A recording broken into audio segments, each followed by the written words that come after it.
ආයිබෝවන් ආදරය කරන එක ලේසි වුණාට ඒ ආදරේ ඒ විදිහටම පවත්වාගෙන යන එක හරිම අමාරු දෙයක්. ගොඩක් වෙලාවට ආදර සම්බන්ධතාවයක් හරි නැත්නම් පෞල් ජීවිතයක් හරි කඩාකප්පල් වෙන්නේ ආදරේ නැති හින්දාම නෙමෙයි. තමන්ගේ සහකරු හෝ සහකාරිය එක්ක තියෙන sannivedanaය නැත්නම් අදහස් හුවමාරු කරගන්න එක ඒගොල්ලෝ හරියට කරන්න දන්නේ නැති නිසා. ඉතින් අද හිත නිදහස් වැඩසටහන තුලින් අපි ආරාධනා කරලා තියෙනවා මනෝවිද්‍යා උපදේශක ව්‍යවසායක ප්‍රදීප් පරණගම මහතාට. සමහර වෙලාවට පෞල් සංස්ථාව ඇතුලේ දැන් සැමියායි බිරිඳයි දෙන්නම රස්සාවල් කරන අය නම් ඒගොල්ලෝ බෙදා හදාගෙන තමයි මුදල් පරිහරණය කරන්නේ. මම ලයිට් බිල ගෙවන්නම්, ඔයා වතුර බිල ගෙවන්න, ස්කූල් ෆීස් මම ගෙවන්න. එහෙම. එතකොට දැන් මේ වගේ අසීරු ප්‍රශ්න, ඒ කියන්නේ දැන් සමහර වෙලාවට ඒක සැමියා මග ඇරලා වෙන්න පුළුවන්. එහෙම නැත්නම් බිරිඳ අමතක කරලා දාලා වෙන්න පුළුවන්. එතකොට මේ වගේ මුදල් ප්‍රශ්න, එහෙම නැත්නම් ලිංගික ප්‍රශ්න, එහෙම නැත්නම් අපි හිතුවොත් අතීතයේ මොනවා හරි වෙච්ච වැරදි ඒවා නැවත සාකච්ඡා කිරීමට සිදුවන අවස්ථාවොත් මේ වගේ දේවල් වලදී කොහොමද අර අනිත් කෙනාගේ හිත රිද්දන්නේ නැතුව අර සහකම්පනයෙන් යුතුව මේ අදහස් හුවමාරු කරගන්නේ? මම කලින් කිව්වා වගේ දැන් අපි සාමාන්‍ය සිංහල භාෂාවේ තියෙන වචනයක් නෙවෙයි කසාද කියන එක. බඳිනවා කියලානේ අපි කියන්නේ ඇත්තටම. ඒකේ තේරුමම මේ ජීවිත කාලේ මේ බැඳීම තියෙන්න ඕනේ කියන එකනේ. එතකොට ඇත්තටම අපි දෙන්න දෙමාල්ලෝ එක ගෙදරකට ආවොත් අපිට තියෙන්න ඕන කොමන් ඔබ්ජෙක්ටිව් එකක්. ඒ කියන්නේ පොදු අරමුණක් තියෙන්න ඕන අපේ පවුල සම්බන්ධව. මම දන්නේ දැන් ඉන්න අයට එහෙම පවුල සම්බන්ධව ප්ලෑන් එකක් තියෙනවද කියලා. අපිට කොමන් ඔබ්ජෙක්ටිව් එකක් තියෙන්න ඕන. ඒ කියන්නේ ඒක ටිකක් දීර්ඝකාලීන ඔබ්ජෙක්ටිව් එකක්, දීර්ඝකාලීන ඉලක්කයක් වුණොත් වඩා සාර්ථකයි. මම මේ කියන්නේ දැන් සමහරුන්ට තියෙන ළඟම ඔබ්ජෙක්ටිව්ස් නේ. කියන්නේ මේ જાතියේ ෆෝන් එකක් ගන්න එක, මේ જાතිය ඇඳුමක් ගන්න එක, මේ જાතිය කාර් එකක් ගන්න එක ආදී දේවල්. ඒක නෙමෙයි මම මේ කියන්නේ. පවුලක අනාගතය පිළිබඳව තියෙන පොදු ඔබ්ජෙක්ටිව් එක. අපි කියමු අපිට දුවා දරුවෝ ලැබුණොත් ඒගොල්ලෝ කොතනටද ගෙනියන්නේ? එයාලා සමාජෙ කොයි තැනද ඉන්න ඕන? අපේ ජීවිතේ වැඩිහිටි කාලය අපි කොයි විදියටද ගත කරන්න ඕන? මොකක්ද අපේ ප්ලෑන් එක? අන්න ඒ වගේ දෙයකට අපි දෙන්න එකඟ වෙනවා නම් ඔය කියන ප්‍රශ්නේ ගොඩක් වෙලාවට එන්නේ නැහැ. ඊළඟ අනිත් දේ තමයි අපි පුද්ගලයෙක් වශයෙන් මේ ලෝකෙට එනකොට විවිධ කුසලතා, දක්ෂතා, හැකියාවන්, අපේ සමර්ථකම්, අපේ කැමැති අකමැති දේවල්, ඉන්ට්‍රස්ට් කියන දේවල් එක්ක ටිකක් එන්නේ. මේක හරියට කිව්වොත් නිකන් අපි ටිකක් පොඩි ප්ලෑන් කරපු පැකේජ් එකක් වගේ එකක් තමයි මේ ඇවිල්ලා තියෙන්නේ. ඒක ටිකක් දීර්ඝ විග්‍රහයක් මේ වෙලාවේ කරන්නේ නැහැ මම. එතකොට ඒ කියන්නේ මම කියලා පුද්ගලයාට තියෙන අනන්‍ය වෙච්ච කරුණු ටිකක් තියෙනවා. එතකොට මගෙත් එක්ක එකතු වෙන සහකාරියටත් මේ වගේම අනන්‍ය වෙච්ච කැමැති අකමැති ටිකක්, ස්කිල්ස් ටිකක්, දුර්වලකම් ටිකක්, ශක්තිමත් දේවල් ටිකක්, හැකියාවන් ටිකක්, උනන්දු ටිකක් ඒවත් තියෙනවා. ගෙදරක දෙන්නා පොඩි කාලයක් ආශ්‍රය කරනකොට තේරෙනවා මෙයාට තමයි මේ ෆයිනෑන්ෂල් වැඩේ කරන්න පුළුවන් කියන එක. ඒක අපිට ඕන කෙනෙකුට තේරෙනවනේ. අපි දැන් ආයතනයක් ගත්තම අපිට තේරෙනවා මෙයාට තමයි මේ වැඩේ බාර දෙන්න ඕනි කියලා. ඒ වගේ අපිට පේනවනේ ස්කිල්ස්. අන්න ඒක හරියට බෙදා හදාගෙන කරා නම් පවුලක ගොඩක් වෙලාවට සාර්ථකත්වයේ තියෙනවා. දැන් සමහර පවුල්වල අම්මලා ඊටාම හොඳින් ආර්ථිකය කළමනාකරණය කරනවා. පිරිමි අය කරන්නේ ඒක හම්බ කරන එක විතරයි. සමහර පවුල්වල පිරිමි කෙනාට තමයි ඒක හොඳ හැකියාවක් තියෙන්නේ. ඉතින් ඒක තේරුම් ගැනීම දෙන්නට තියෙන්න ඕන. ඇත්තටම කිව්වොත් සරලාර්ථයෙන් විවාහයක් කියන්නේ ඉතින් තේරුම් ගැනීම. බිරිඳ සැමියා තේරුම් ගැනීම, සැමියා බිරිඳව තේරුම් ගැනීම. ඒ තේරුම් ගැනීම කොයිතරම් දුරට කරගත්තද කියන එක මත සාර්ථක ජීවිතයක් ගත කරන්න පුළුවන්. දැන් ওই ප්‍රශ්නවලදී හරි අපි හිතමු සැමියා හරි බිරිඳ හරි යා තේරුම් ගන්නවා අන්න මම වැරද්දක් තමයි කරේ. මගේ අතින් වැරදි වචනයක් කියුණා. එයාගේ හිත රිදෙන්න ඇති කියලා අපි සමාව ගන්න පෙළඹෙනවා. හරි මම මෙයාගෙන් ගිහලා සමාව ගන්නවා. හැබැයි සමහර වෙලාවට ඒක කියන්න එක්ක ලැජ්ජ වෙන්න පුළුවන්. එහෙම නැත්නම් පොඩි අර මාන්නයක් තියෙන්න පුළුවන්. දැන් ඒ වගේ අවස්ථාවක කොහොමද එයා මුල පුරන්නේ? මේක මං කොහොමද මේක විසඳ ගන්නත් ඕනේනේ. දිගින් දිගට යන්නත් බෑ. පෞල් සංස්ථාවන්නේ. ඒතර කොහොමද ඒ වගේ දෙයකට සැමිය හරි බිරිඳ හරි මුල පුරනවා නම් කොයි විදිහටද ඒක සිද්ධ වෙන්න ඕනේ? අපි හැමෝම අහපු ප්‍රසිද්ධ කතාවක් තියෙනවා සමාවදීම දේවගතියක් කියලා. ඒකේ තේරුම ලෝකේ තියෙන හැම ආගමකම සමාව ගැනීම සමාව දීම කියන එක විශේෂයෙන් කතා කරපු දෙයක්. දැන් මේ යේසුස් වහන්සේ කුරුසේ යන ගහන වෙලාවේ උන්වහන්සේ කියපු ප්‍රසිද්ධ ප්‍රකාශය තමයි ස්වර්ගයේ වැඩ සිටින මාගේ දෙව් පියාණෙනි මොවුන් කරන්නේ කුමක්දයි නොදැන කරන වරදට සමාව දෙන සේක්වා කියලා. මේ ටර්ම් එකම සමහරලාට චූටි වෙනසක් ඇති. නමුත් එහෙම තමයි තියෙන්නේ. ඒ කියන්නේ ඒ අයට පවා සමාව දෙන්න කියන එක තමයි ඒ දහමේ බේස් එක පදනම. බුදුදහමෙත් ඒක තියෙනවා. බුදුන් වහන්සේත් සෑම කෙනෙකුටම සමාව දීම උතුම් බව පෙන්නලා තියෙනවනේ. ඒ කියන්නේ උන්වහන්සේට හානි කරන්න ආපු දෙව්දත්තරට පවා බුදුන් වහන්සේ සමාව දීලා තියෙනවා. ඊළඟට සමාව ගැනීම අපේ සෑම ආගමකම තියෙන ප්‍රධාන ඉගැන්වීමක්. බුදුදහමේ තියෙන එකක් තමයි අපි සියලුම වතාවත් කරලා පන්සලක හෝ ඕනම තැනක අවසාන කියන ගාතාවක් තියෙනවනේ කායේන වාචා චිත්තේන. ඒ කියන්නේ මගේ කයෙන් වචනයෙන් සිතෙන් මොනවා හරි වරදක් වුණා නම් සමාවනසේක්වා කියලා. මේක හරි හොඳ ක්‍රමයක්. ඇත්තටම ඉතින් සමාව ගත්තා සමාව දුන්නා කියන එකෙන් කවුරුත් හරි පහත් වෙන්නේවත් උසස් වෙන්නේවත් නැහැ. ගෙදරකදී ඇත්තටම බිරිඳට සැමියාට දෙකදී ඊටා ඉක්මනින් මේක කල් ගන්න නැතුව සමා වෙන්න මගේ අතින් වරදක් වුණා කියන එක කියන්න තරම් පෞරුෂයක් දෙන්නටම තියෙන්න ඕනේ. අනිත් එක තමයි ඇත්තටම වැඩක් කරගෙන යද්දීනේ ප්‍රශ්න ඇති වෙන්නේ. පිඟන් හොදන කෙනාගේ අතින්නේ පිඟන් බින්දෙන්නේ. එතකොට පවුලක් පන්සලක් වෙනවා කියලානේ අපි කියන්නේ. ඒ කියන්නේ සාමකාමී තැනක් නේ ගෙදරක් කියන්නේ. හැබැයි ගෙදරකත් රණ්ඩු සරුවල් වෙන්න පුළුවන්. ඒක ස්වාභාවිකයි. මිනිස්සුනේ ජීවත් වෙන්නේ හැංගීම් ගොඩක් තමයි අපි ඉන්නේ එක එක්කෙනා. සිතුම් පැතුම් ගොඩක්. ඉතින් අපේ ක්‍රමයට හරියන්නේ නැතිනොට අපිට කේන්ති යනවා. එතකොට ඊටා වේගයෙන් ඊටා ඉක්මනින් කල් නොයවා සමාව ගැනීම සමාව දීම කියන එක පවුලක අනාගතයට ඉදිරි ගමනට සාර්ථකයි. අපේ පරණ ගමේ කියමනක් තිබ්බා දෙන්න දෙමාල්ලන්ගේ රණ්ඩුව තියෙන්නේ බත් මුට්ටියේ ඉදෙනකන් කියලා. ඒකේ තේරුම කොච්චර ගහ වෙන අඬ ගහ ගත්තත් බත ඉදුණට පස්සේ කියනවා මේ ඇහුණද බත් ලෑස්ති කමු කියලා එතෙන්දී ප්‍රශ්න ඉවරයි. අනිත් එක විවාහපත් යුවලක් විශේෂයෙන් බේරගන්න බැරි ප්‍රශ්නයක් ඇති වෙන්න විදියක් නෑ ගෙදර. ඒකට හේතුව තමයි අපේ ගිවිසුමක් තියෙනවනේ. සාංශාරික බැඳීමකුත් තියෙනවනේ. ඉතින් එතකොට අපි බලන්න ඕනේ මේක මොකක් හරි අත්පැරදීමක් දෙයක්. සමාව දෙන්න. සමාව ගන්න. ඔය සමාව දීම සහ සමාව ගැනීම කියන එක අපේ ජීවිතේ ඊටාම වැදගත් දෙයක්. ඒක මිනිසෙක් වශයෙන් හැමෝම පුරුදු වුණොත් මං හිතනවා ලෝකේ සාමය කියන එක උනත් ඇති වෙනවා. දැන් සමහර වෙලාවට මේ අපි දකින යුද්ධ තියෙන්නේ සමාව දෙන්නවත් සමාව ගන්නවත් තියෙන අර ඊගෝ එක වැඩිකමනේ. ඉතින් ඒක විය යුතු නෑ කියලා මට හිතෙන්නේ. මොකද මිනිස්සුන්ගේ අතින් වැරදි වෙනවා. ඒකයි මම අර ප්‍රධාන උදාහරණය කිව්වේ යේසුස් වහන්සේ බුදුන් වහන්සේ සමාව කොන්දේසි විරහිතව දීලා තියෙනවා. ඒක ආයි පස්සේ විග්‍රහ කරලා නෑ මේ නෑ මං ටිකක් දුන්නා එක්ක මෙයා මගේ ගාව හිටියනේ කියලා දුන්න එහෙම එකක් නෑ. ඒ දෙන එක උපරිමයෙන්ම 100%ම දීලා තියෙනවා. ඉතින් ඇයි අපිට ඒක gedara කරන්න බැරි? අපිට ඇයි අපේ ආයතනයක කරන්න බැරි? අපේ සමාජේ කරන්න බැරි?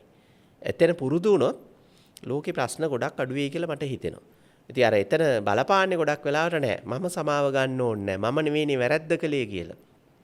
ඇත්තටම වැරද්දක් කළේ කවුද නැත්තේ කවුද කියන එක විග්‍රහ කරන එක ටිකක් සංකීර්ණ වැඩක්.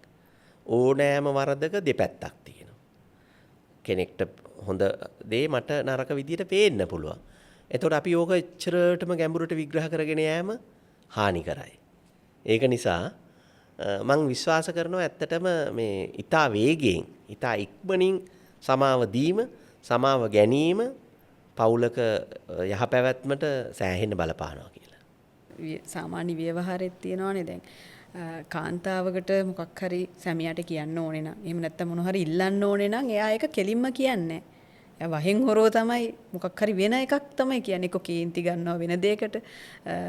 ඒ වගේ අවස්ථා කියන්නේ එක්කෝ ඒ කියන්නේ සතියක් තිස්සෙම එකම කතාව කියනවා. හැබැයි එයා ඒක හරියට කියන්නේ එයාගේ අවශ්‍යතාවය කියන්නේ. එක්ක එයාට ඒක කියන්න තේරෙන්නේ නැහැ. එහෙම නැත්නම් එයා හිතනවා අනිත් පාර්ශවය මං ගැන වැරදි විදිහට තේරුම් ගන්න. සමහරට ආදරේ වෙන්න පුළුවන්. ඒක හග් එකක් වෙන්න පුළුවන්. එහෙම නැත්නම් චිත්‍රපටියක් බලන් එළියට යන්න එක වෙන්න පුළුවන්. මේ වගේ වෙලාවල් වලදී අනිත් කෙනාට ඒක තේරුම් යන විදිහට. එහෙම නැත්නම් හරියටම කොහොමද දැන් කවුරු හරි අපේ වැඩසටහන බලන් ඉන්න කාන්තාවක් හරි මේ පුරුෂ පක්ෂය හරි කෙනෙක් නම් කොහොමද අපි ඒගොල්ලන්ට උදව්වක් වෙන්නේ ඒක sannivedanaya කරන්න? හොඳ ප්‍රශ්නයක්. ඇත්තටම දැන් මම මේක මේ ආයතනික දෙයකින් විග්‍රහ කළොත් අපි කාට හරි රස්සාවක් දුන්නම අපි JD එකක් දෙනවා. job description එකක්, රැකියාව විස්තරයක් දෙනවා. කසාද බඳින්නේ එහෙම එකකට නෙවෙයිනේ. එතකොට මට කියන්න බෑ ඔයා මේ ටික කරන්න මම මේ ටික කරනවා කියලා. එහෙම එකක් නෑ. ආයතනික එහෙම තියෙනවා. විවිධ විෂයන් කරන අය ඉන්නවනේ. එතකොට එයාට ඒක පවර්ලා තියෙනවා. මේ පෞල් ජීවිතය කියන්නේ එහෙම එකක් නෙමෙයි. අපි දැකලා තියෙනවා එහෙම බෙදාගෙන කරන්න ඕන නැති අවස්ථා. උදාහරණයකට හොඳ සාර්ථක පවුලක සමහරලාට හදිසි කරදරයකින් සැමියා සමුගන්නවා ජීවිතෙන්. බිරිඳ තනියම මේ ගමන පොරොන්දු වෙච්ච ගමන දරුවෝ එක්කගෙන ගිහිල්ලා එයාලට උසස් අධ්‍යාපනය දීලා එයාලව ජීවිතේ ගොඩ දානවා. අත්වාරුවක් නැතුව අපිට ඕන තරම් උදාහරණ තියෙනවා. ඉතින් සැමියා ඉන්න කාලෙත් කරා ඒක. එදා ඉඳලා කාන්තාව නැත්තම් බිරිඳ මේ හයිය ඇඟට අරගෙන තනියම රස්සාවල් කරලා අපිට ඕන තරම් උදාහරණ තියෙනවා. ඒක නිසා අපිට තියෙන්නේ ඇත්තටම මේක ගමනක්. එතෙන්දි මේ ඔයා මේ ටික කරන්න මම මේ ටික කරනවා කියන එක නෙමෙයි. අත අල්ලන එක තමයි, අත් වැල අල්ලන එක තමයි වැදගත්. ඉතින් මම කලින් කිව්වා වගේ අපිට අපේ ඉමෝෂන්ස් කියන්න පුළුවන් නම් මම කැමතියි මේකට. මට මේ දේ අවශ්‍යයි කියන එක කියන්න පුළුවන් නම් ඒක ඉතා වැදගත්. නැවතත් අපි අර එන්නේ මුලට sannivedana ප්‍රශ්නෙට. සමහර කාන්තාව ඔබ කිව්වා හරි කියන්නේ නැහැ ප්‍රශ්නේ. ඒක කියන්නේ නැතුව නිකන් වෙන වෙන දේවල් කියනවා. හිතේ තෙරපගෙන ඉන්නවා. තද කරගෙන ඉන්නවා. මගේ විශ්වාසය මොනවා හරි ගැටලුවක් තියෙනවා නම් ඒක ඇත්තටම පැසව හිතේ තියන් ඉන්න එක සාධාරණ නෑ. යුක්ති සහගත නෑ. සමහර වෙලාවට ඒක වැරදි වැටහීමක් නිසා වෙන්න පුළුවන්. ඒකට මම එක උදාහරණයක් කියන්නම්. මේක ඇත්තටම මේ සිද්ධියක්ම වෙච්ච එකක්ද කියන්න මම දන්නේ නැහැ. හැබැයි ඒක උදාහරණයක්. එක්තරා කාන්තාවක් තරුණ බිරිඳක් තමන්ගේ සැමියා පිළිබඳව සැක කරන්න පටන් ගන්නවා. සැක කරන එක කොච්චරද කියනවනම් එයා රැකියාවට ගිහිල්ලා බස් එකේ. බස් එකේ ඉඳලා ආවට පස්සේ එයාගේ ෂර්ට් එක ගලවලා දුන්නම මෙයා ඒක ඉඹලා බලනවා. ගෙදරින් ගහලා ගිය පර්ෆියුම් එක නෙවෙයිද වෙන පර්ෆියුම් එකක් සුවඳ දැනෙනවද කියලා. ඉතින් ඔබ දන්නවනේ ලංකාවේ බස් රථ කියන්නේ මේ සාමාන්‍ය මිනිස්සු කරේ තියාගෙන යන ඒවානේ. ඉතින් සමහර වෙලාවට කාන්තාවකගේ කෙස් ගහක් එහෙම තියෙන්න පුළුවන්. ඉතින් අර අනවශ්‍ය සැකය කියන එක නිසා විශාල ප්‍රශ්න ඇති වෙන්න පුළුවන්. ඉතින් ප්‍රධානම දේ අපි තේරුම් ගන්න උත්සාහ කරන්න ඕනේ අපි මේ ගනුදෙනුවක් නෙමෙයි කරන්නේ. අපි දෙගොල්ලම එකතු වෙලා යන ගමනක් තියෙන්නේ. ඒ කියන්නේ ගනුදෙනුවකදී තියෙනවනේ සීමාවන් මම ඔයාට කීයක් හරි දෙනවා ඔයා මට කීයක් හරි. එහෙම එකක් මෙතන නැහැ. ඒක නිසා මගේ ඉල්ලීම හැම කෙනෙක්ම තේරුම් ගන්න ඕන මේක හොඳ පුණ්‍යවන්ත වැඩක්. අපි බෙදා හදාගෙන කරන්න ඕන. සමහර වෙලාවට සැමියා කරන දේ, බිරිඳ කරන දේ කියලා වෙන් කර ගැනීමත් අවශ්‍ය වෙන්නේ නැහැ. මොකද බොහෝ කාන්තාවෝ ගෙදර ඔක්කොම වැඩ ටික කරනවා. හැබැයි මම දන්න පිරිමි අය ඉන්නවා, ඉතා උසස් රැකියා කරන, ඉහළ ශාස්ත්‍රීය කෝපරේට් වර්ල්ඩ් එකේ ඉන්න කට්ටිය සමහර වෙලාවට බිරිඳ අසනීප වෙනවා. ඊට පස්සේ ගෙදර ඔක්කොම වැඩ ටික කරනවා. වළම්පිකම් හොදන එක, දරුවන්ට කවන එක, යාව සූදානම් කරන එක, ඇඳුම් හොදන එක ඔක්කොම කරනවා. ඉතින් ඒක යා තේරුම් අරන් ඉන්නවා බිරිඳ අසනීපයි. යාට මේ වෙලාවේ අපි උදව් කරන්න ඕනේ කියලා. ඉතින් එතන තමයි සහජීවනය තියෙන්නේ. ඉතින් මම විශ්වාස කරනවා ඇත්තටම මේ තමන්ගේ අවශ්‍යතා, තමන්ගේ හැඟීම් කියන එක කතා බහ කර ගැනීම ඉතා වැදගත්. ඒක වහින් ඔරෝ කියන්න තැනක් නෙවෙයි. මොකද තමන් එක කුටුම්බයක් ඇතුළට ආවට පස්සේ මේ කුටුම්බය ඇතුලේ තියෙන හොඳ නරක සියල්ලම දරා ගන්නවා කියලා එකඟතාවයෙන් තමයි ඔය කුටුම්බයට ගොඩ වෙන්නේ. ඊට පස්සෙත් ආයි අපි නිකන් කෑල්ලක් හංගගෙන තව දෙයක් කියන්නේ නැතුව ඉඳීම යුක්ති සහගත නෑ. තමන්ගේ අවශ්‍යතා තියෙනවා. මොකද විශේෂයෙන් ඔබ කිව්වා වගේ පවුලක් විදියට ගත කරනකොට අපේ ලිංගික ජීවිතයක් තියෙනවා. ඉතින් ඒකේ අවශ්‍යතා තියෙන්න පුළුවන්. ඒක තමන් සංගවාගෙන ඉඳීම මං හිතන්නේ ප්‍රශ්නය තව දුරටත් ඔඩු දුවන එකක්. ඒක කතා බහ කරන්න පුළුවන් විවෘත තැනක් බවට ගෙදරපත් කරගන්න ඕනේ. අපි ගොඩක් දේවල් හිතේ තියාගෙන කතා නොකර ඉන්න එක පස්සේ විශාල ප්‍රශ්නයක ආරම්භය වෙන්න පුළුවන්. ඕනම දෙයක් කතා බහ කරලා බේර ගන්න ගන්නට ආවම ඒක හරි සුන්දර තැනක්. මම අර ඔබට කලින් කිව්වා වගේ අපිට අඩුම ගානේ එක ආහාර වේලක් පවුලේ අය එකට වාඩිලා ගන්න පුළුවන් නම් ප්‍රශ්න ගොඩක් එතෙන්දි කතා කරන්න පුළුවන්. එහෙම කරන ඉහළ පෙළේ සමාජයේ පවුල් ගොඩාක් මම දන්නවා. ඒගොල්ලෝ ඉතා කාර්ය බහුලයි ව්‍යාපාර කරනවා හෝ වෙන දෙයක්. හැබැයි පුරුද්දක් විදිහට ඒගොල්ලෝ රෑ කෑම හරි එකට ගන්න පුරුදු වෙලා තියෙනවා. මම දන්න ඉතා ප්‍රසිද්ධ ලංකාවේ ව්‍යාපාරික පවුලක විස්තරයක් පත්තරේ ගියා. මම නමගම සඳහන් කරන්නේ නැහැ. ඉතාම ප්‍රබලම කට්ටියක්. එයාලගේ පුරුද්දක් තිබ්බලු ඒ තාත්තගේ පුරුද්දක් තිබ්බලු ඒ දුවා දරුවෝ ඒ අවටපතිංචි වෙලා ඉන්නේ මේ කොළඹ 7 කට්ටියක් ගැන කියන්නේ. ඉරිදා දවසේ රාත්‍රියේ අනිවාර්යයෙන්ම එයාගේ ගෙදරට එන්න ඕන කවුරුත් කෑම කන්න. ඒ කෑම කන මේසෙදි තමයි පවුලේ දියුණුව අනාගතය ගැන ලොකු පුතා මොනවද කරන්නේ පොඩි පුතා මොනවද කරන්නේ මොනවද තියෙන ප්‍රශ්න විවෘත සංවාදයකට හොඳ තෝතැන්නක් වෙනවා. අපි ඕක නැති කරගෙන අපි දැන් කෑම කන කොටත් ෆෝන් එක බලන ගානට පුරුදු වුණොත් බිරිඳ ඒ ෆෝන් එක බල බල යා කනවා මම ෆෝන් එක බල බල ඒක කනවා අපිට අපේ ප්‍රශ්න කතා කරන්න තැනක් නැතුව යනවා. අන්න එතෙන්දී පොඩි හානියක් වෙනවා අපේ ප්‍රශ්න අහන්න පිටස්තර අය පෙළඹෙනවා. ඒක ටිකක් එච්චර හොඳ දෙයක් නෙවෙයි. දරුවන්ටත් ඒක තමයි ඇත්ත తත්ත්වය. ඉතින් මේ සංස්කෘතිය අපෙන් ටිකක් ගිලිහිමින් පවතිනවා.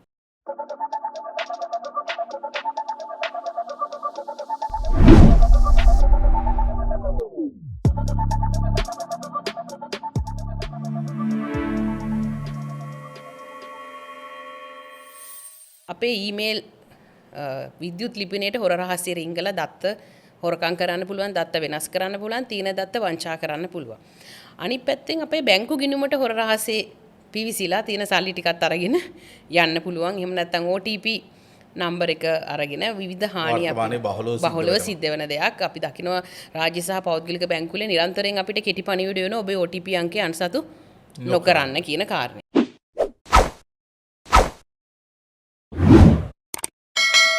ඔබතුමා කිව්වා වගේ කෑම මේසෙදී අපි කතා කරන දේ මෙන්න මේ වගේ වුණොත් ඒ කියන්නේ දරුවන්ගේ වැඩ දරුවන්ගේ ඉස්කෝලේ ගුරුවරුන්ගේ හමුවීම එහෙම නැත්නම් බිල්පත් ගෙවීම ඒ වගේ දේවල් කතා කරොත් ඒත් ඔය ප්‍රශ්නේ හරියන්නේ නැහැනේ. කොහොමද අපි අර ඉස්සර අර නිින්ද යනකම්ම කතා කළේ ආදරවන්තයෝ වෙලා ඉදි ඒ වගේ තත්වයකට පෞල් ජීවිතේ මැද කාලේ වෙනකොට ඒක නැති වෙනවනේ. කොහොමද ඒක ආයෙ පවත්ත ගන්න හරි නැත්නම් ඒක ආයෙ අලුතෙන් ආරම්භ කරන්න හරි මොනවද අපිට අපේ පෞල් සංස්ථාවට දෙන්න පුළුවන් පොඩි ටිප්ස් දෙක තුනක්? ඒක ඉතා වැදගත්. මොකද අපි ආදරය කරන කාලේ කරපු ඔක්කොම දේවල් විවාහ වුණාට පස්සේ කරන්න බැරි වෙනවා. මොකද යුතුයකම් සහ වගකීම් කියලා ගොඩක් තියෙනවනේ.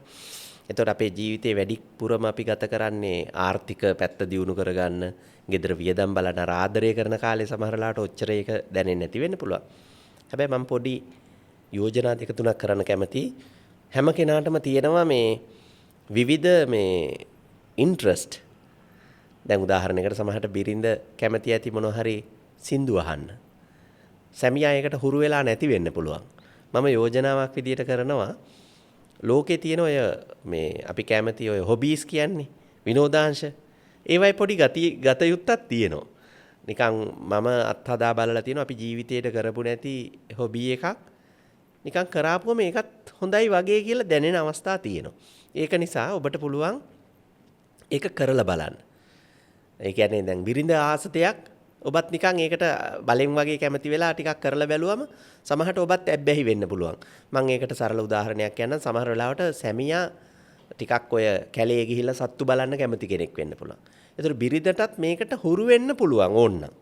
ටික දවසකදී මම දන්න අය සමහර අය ඉන්නවා සැමියාට වඩා ඒ විෂයට ඉන්ට්‍රස්ට්. අර අලියා ගැන දන්නවා, මේ කොටිය ගැන දන්නවා, අතන තමයි කැලේ සත්තු ඉන්නේ වගේ. ඒ ගානටම එයා ඒකට ඇබ්බැහි වෙනවා. මොකද හැමෝම හොබීස් කියන ඒවා අපිට පුරුදු වෙන්න පුළුවන් දේවල්නේ. දෙවැනි එක පවුලක විවාහ වුණාට පස්සෙත් අර ඊටාම සීරියස් විදියට ඉන්න හොඳ නැති ගතියක් තියෙනවා. ටිකක් ඉඳ හිට ඔය පොඩි පිස්සුවක් දෙකක් කරාට කමක් නැහැ. නිකන් සමහර වෙලාවට අපිට හිතෙනවා ඕවා කරන එක එච්චර හොඳ නැහැ කියලා. මම ඒකට උදාහරණයක් කියන්නම්. අපි දන්න හොඳ වැදගත් පහේ අය සමහර වෙලාවට සංගීත සංදර්ශනවල ගිහිල්ලා අර මඩ තියෙන පිට්ටෙනියේ නටලා විනෝද වෙලා ඉන්නවා. ඒතර අපි හිතුවොත් දැන් මම අහවල් සමාගමේ ලොක්කෙක් නැත්තම් මම ලොකු ව්‍යාපාරිකයෙක් මම අතෙන්ට ආයුතු නෑ කියලා ඒ අපේ ඉමෝෂන්ස් අපි එළියට දාන්න දන්නේ නැතිකම. සමහර පවුල් වල අය ඉන්නවා එයාගේ තරහා తీරම නොබලා ගිහිල්ලා අර වගේ තැන්වල නිකන් අර පොඩි එමු වගේ විනෝද වෙලා ඉන්න කට්ටිය ඉන්නවා. එහෙම කරන්න පුළුවන්. ඉතින් එන්නේ ඒ දේවල් වලින් අපිට අර පවුලේ අර වෙනද තිබිච්ච සතුට ඇති කරගන්න පුළුවන්.